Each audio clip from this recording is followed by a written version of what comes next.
유재열 장막은 1966년 그들의 말로 3월 14일 날 이제 창립이 돼서 장막성전 창립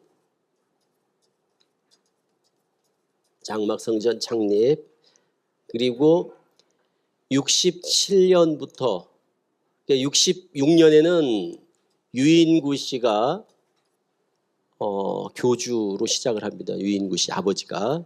그러다 67년에 이 장막성전을 유재열이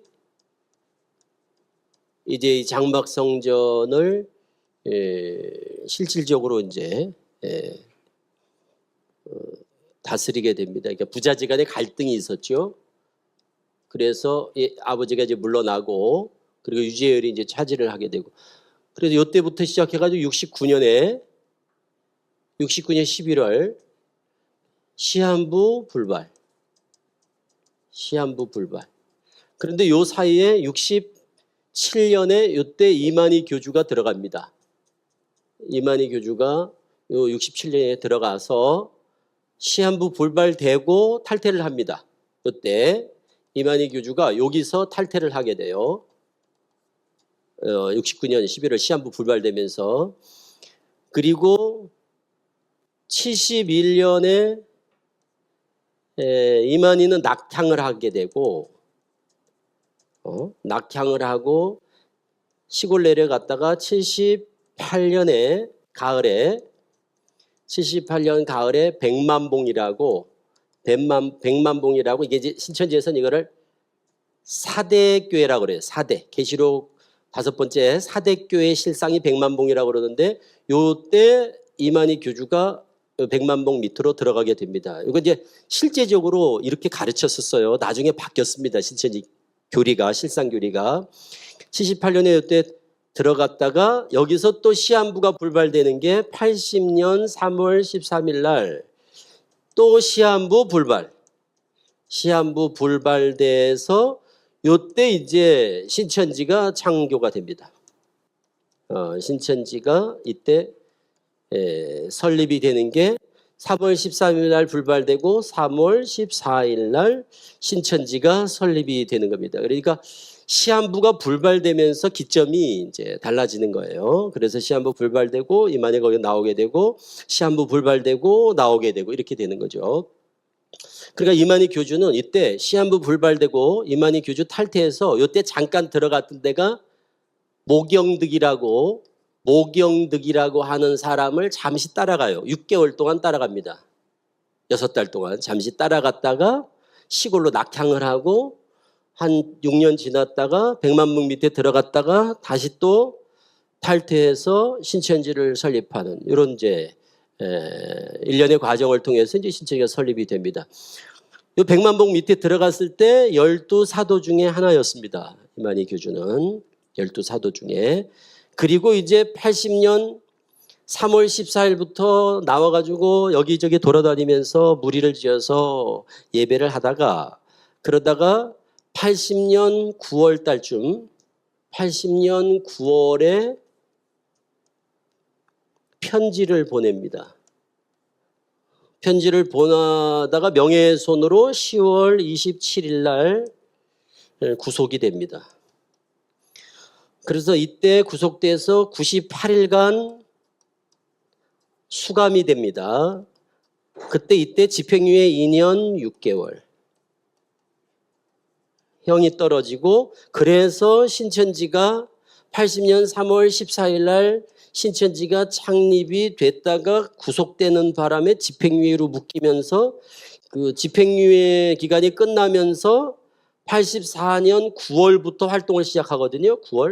84년 9월 활동을 재개하면서 84년 3월 14일을 창립일로 나중에 정하게 된 거예요. 나중에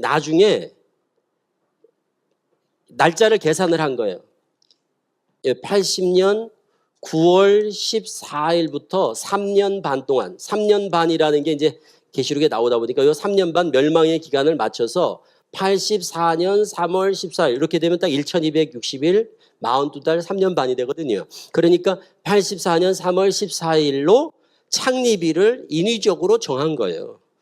그래서 66년 3월 14일, 그리고 80년 3월 14일, 84년 3월 14일 이렇게 되는 거예요, 크게.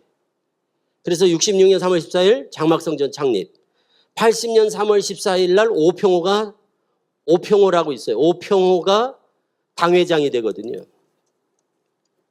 이삭교회 장막성전에 당회장이 바뀌어요, 유재일을 해서. 그러니까 3월 14일, 3월 14일, 3월 14일 이런 식으로 인위적으로 갖다 꿰어 맞춘 거죠. 그러니까 어떤 일이 있었던, 실상이 있었던 걸 증거하는 게 아니라 그냥 계시록에다가 갖다 맞춰가지고 요거를 날짜를 계산해가지고 맞춰져가지고 나중에 성원 발표를 하거든요. 84년 9월 달 성원 발표 때 우리는 84년 3월 14일 날을 창립일로 정한다. 이렇게 나중에 창립일을 이날로 이제 선포를 하게 된 거죠. 그러면서 이때부터 이제 본격적으로 활동을 시작을 해요. 그렇게 해서 이제 지금까지 쭉 신천지가 흘러온 거죠. 그리고 이때는 비유풀이도 없었어요. 이때만 해도 무슨 뭐 비유풀이 뭐 신학 과정도 없었고 그냥 이만희 교주가 직접 다녀서 직강을 하면서 계시록 설교를 했어요. 강해를 했어요. 저는 이제 86년 3월 달에 저는 이제 신천지에 들어갔기 때문에 그때는 80년대에는 그냥 이만희 교주가 바로 그냥 계시록 강의를 했어요. 그러니까 정리된 교리가 아니었어요. 그 교리는 대부분 다 뭐였냐면 여기서 이제 요 사이에 누가 있냐면 김건남 김병이라고 신탄을 기록한 신탄과 계시록의 진상환을 쓴 김병이라는 사람이 김건남이라는 사람이 84년에 들어왔다가 85년에 나가요. 한 1년만 있다가.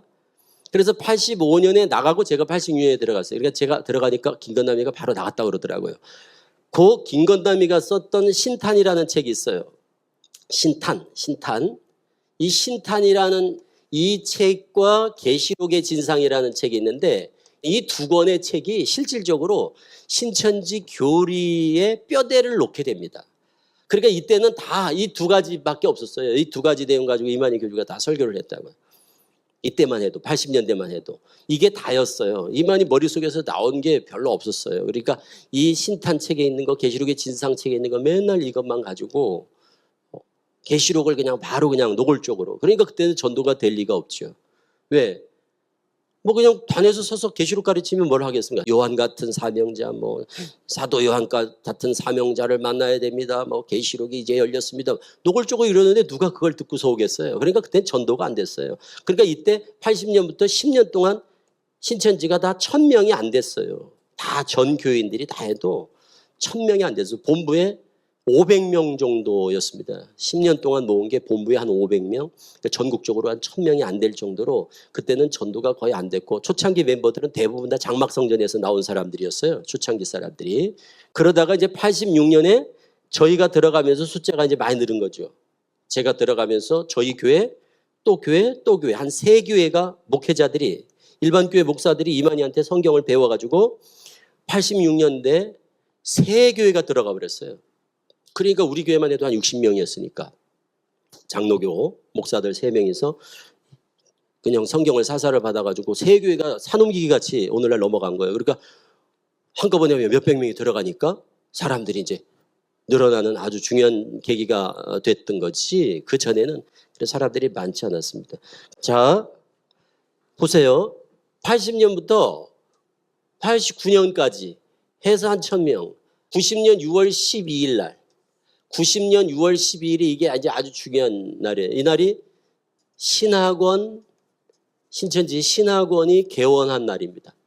방배동에서. 그러니까 1호 신학원, 지금으로 말하는 센터. 신천지 센터 방배동에 이게 처음 만들어진 게 90년 6월 12일. 사실은 이 신학원을 시작으로 해서 신천지는 분위기가 완전히 달라집니다. 80년대에 1000명을 모으다가 90년대에 들어가서 99년까지 90년대에 들어와서 10,000명이 돼요. 10,000명.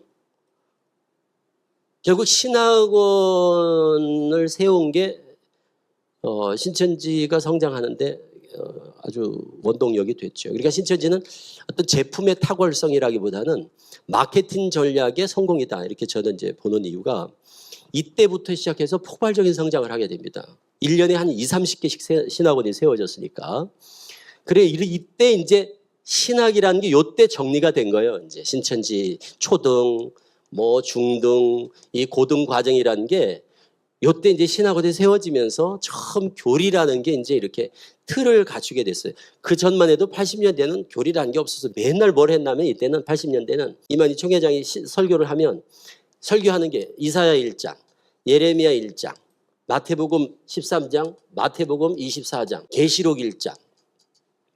이것만 계속 무한 반복이었어요. 똑같은 얘기를 계속해서. 그리고 배도 멸망 구원. 배도 멸망 구원. 뭐 이 내용밖에는 없었어요. 내용들이. 그리고 이제 실상. 종교 세계의 관심사라는 책이 요 책이 신천지 실상 책이지 않습니까? 요거를 토대로 해서 이제 계시록 실상을 가르치는 거. 요거. 그리고 그 당시에는 격암유록이 제2의 성경이었습니다. 이 격암유록이 제2의 성경. 80년대는. 저도 이 격암유록 때문에 신천지에 빠지는 아주 중요한 계기가 됐고, 저는 이 격암유록에 저는 매료가 돼서 넘어간 케이스거든요. 그때는 격암유록이 거의 제2 성경 같았어요. 그 막 성경보다 격암유록을 더 많이 가르쳤으니까 그때는. 그러다가 90년에 이제 신학원이 세워지면서 요 신학원이 세워지게 된 거는 김일 실록교회의 이 영향이 직접적이었습니다. 거기가 계시신학이라고 그래가지고 신천지 신학원하고 아주 그게 모체가 됐죠. 어떻게 보면. 그거를 카피해서 만든 게 요거예요. 그래서 초등, 중등, 고등 해가지고 이제 뭐 초등제 비유풀이 나오고 중등에 또 뭐 이사야서, 예레미야서, 뭐 선지서들 그리고 고등 계시록 이런 게 이제 어설프게 이제 만들어지면서 이제 비유풀이도 좀 다듬어지고 그리고 처음에는 정말 엉성해요. 이 신천지 교리가 만들어질 때. 그리고 이때는 실상이 이거밖에 없었습니다. 7별 배도자, 7머리 멸망자, 10뿔 이게 이제 10장로 뭐 이렇게 이 정도? 7별 그리고 7머리 10뿔 이거밖에 없었어요. 실상이. 그리고 42달 80년 9월부터 84년 3월까지 뭐 이 정도. 그리고 7별도 이때는 7별 배도자도 여기에 유인구 씨는 들어가질 않았었습니다. 초창기에는 유인구 씨가 여기 들어가지 않았어요. 왜냐하면 유인구가 임마누엘이고 나머지 모세장로까지 해서 그 유재열과 이 모세장로까지 유재열 등 7명 유재열 등 7명이 이 유인구와 반목한 거를 이들이 7별이다. 이들이 배도자다 이랬거든요. 유인구를 대적한 게 이게 배도다 이렇게 얘기를 했거든요. 여기 관심사, 종교세계 관심사 보면 이렇게 나오죠. 이게 초창기 실상이었어요. 그러다가 지금은 유인구를 넣어서 7별이라고 그러죠. 또 7머리도 여기는 오평호가 들어가 있었어요. 그러다가 이것도 나중에 오평호가 빠지고 백섭이 들어가면서 7머리를 채웠죠. 이런 식으로 실상이 조금씩 계속 바뀌었어요. 근데 이럴 때 이제 바뀌면 이제 강사들이 되게 당혹스럽죠. 이렇게 가르치다가 이제 바뀌어지니까. 그리고 뭐 10불은 그대로 있고. 그러니까 이렇게 요거밖에 없다가 신천지 실상이 아주 많아진 계기가 있어요. 그게 2003년경에 최평이라고 요한지파, 과천 요한지파 복음방 교사였던, 그래서 부녀부들한테 인기가 많았던 그 복음방 교사가 있어요. 최평이라고. 그냥 집사였어요. 그런데 이 사람이 자기가 다른 보혜사다 이러고 이제 무리를 지어가지고 한 100명 정도를 끌고 나갔어요. 지금도 있습니다. 순천에. 고향이 순천인데. 그래서 최평이가 자기가 이제 재림예수라고 이긴 자고 뭐 다른 보혜사라고. 이 최평이가 들고 나오면서 얘들이 실상을 신천지보다 더 실상을 많이 이제 주장을 하게 됐어요. 신천지에도 없는 실상. 예를 들어서 막 신천지는 이게 다인데 실상이 이게밖에 없었는데 얘들이 와가지고 무슨 7뿔 실상, 7 나팔 실상, 7 대접의 실상, 뭐 밀한대, 보리석대, 뭐 실상 등 막 이걸 다 실상이 있는 거예요, 얘들이. 한 100명 되니까 숫자가 되죠. 100명이 되니까 나간 사람이 100명이 되니까 막 7뿔 누구 뭐 7나팔 누구 이렇게 다 실상을 다 갖다 막 맞춰놓고는 신천지를 공격을 하니까 막 우리도 쳐들어왔거든, 얘들이. 우리 저 강동에 이제 저희 있는데도 막 센터에 애들이 와가지고 막 시위하고 막 계속 공개 토론하자고 그러고 막 우리한테 막 그걸 가지고 문제를 제기하니까 또 우리는 없거든요, 이게. 여기 있을 때 얘들은 막 그래. 너희 미란대 보리석대 아니냐고 막 이런데 또 막 7뿔이 누군지 아냐 그런데 우리는 없거든. 그러니까 이제 이거를 제가 정 회장한테 제안을 했죠. 얘들이 지금 계속 이걸 가져와서 공개 토론하자고 그러는데 이걸 뭐라고 대답을 해야 됩니까? 이렇게 이제 물어봤어요. 이걸 뭐라고 우리 입장에서 곤란하더라고요. 그러니까 이거에 대해서 왜 그러면 보세요. 뿔도 육체다 이러거든요. 신천지 비유풀이에서. 나팔도 육체다 그래요. 비유풀이는 그렇게 해요. 대접도 육체다 그래요. 밀한되 보리석되 할 때 되. 그릇 누룩 요거 배울 때 비유한 그릇 누룩 공부할 때 되 이렇게 뭘 담는 곡식을 담는 이 되가 있으면 요게 곡식은 말씀이고 되 말 요거는 서말 한되 하는 거는 사람이다 그러거든요. 그럼 석되면은 육체라고는 가르치는데 실상은 없는 거예요. 그러니까 쟤들이 그걸 가지고 공격한 거예요.